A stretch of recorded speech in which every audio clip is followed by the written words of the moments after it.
party for Angela? Sure, I'll be there.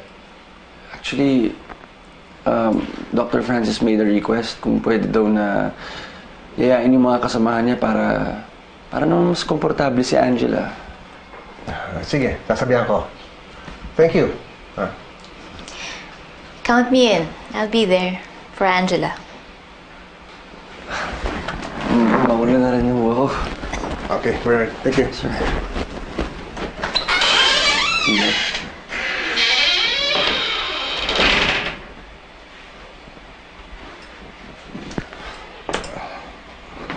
Anong nangyari sa'yo? Kala ko ayaw mo yung bata. Well, na-realize ko na tama ka. Wala namang kasalanan sa akin yung bata eh. And, well, yung sinabi mo kanina, wake-up call yun sa akin para baguhin ko yung pagtrato ko sa kanya. I'm really sorry, Han. I'm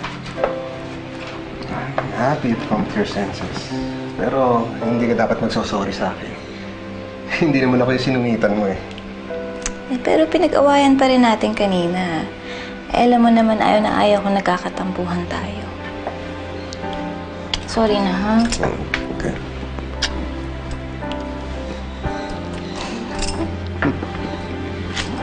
Hey. Massage gusto mo. Massage, sige.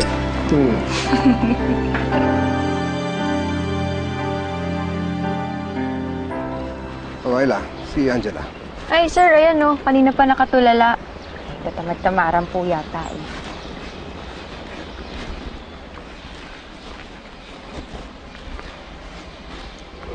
Angela. Ba't parang malungkot ka? Sir Larry, sabi po ni Patricia, centerpiece daw po para sa debut yung ginawa namin kanina. Ako po, hindi pa po ako nakakapag-debut.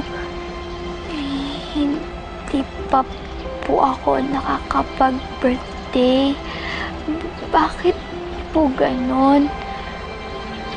Dahil po ba wala akong pamilya? Dahil walang nagmamahal sa akin? Wala pong pupunta kasi walang nagmamahal sa akin? Ama, Angela, siyempre meron kang birthday.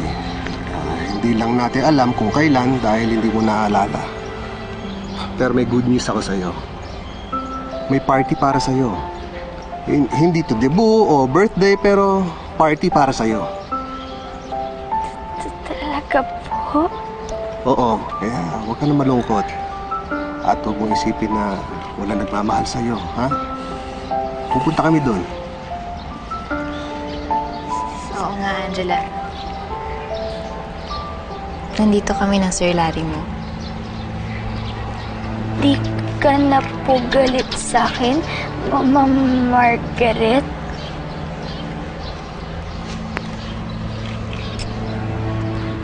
Alam ko, may mga pagkakataon na napapagalitan kita. Pagpasensyahan mo na lang ako, ha? Sobrang stress ko lang sa trabaho. Pasensya ka na talaga, ha?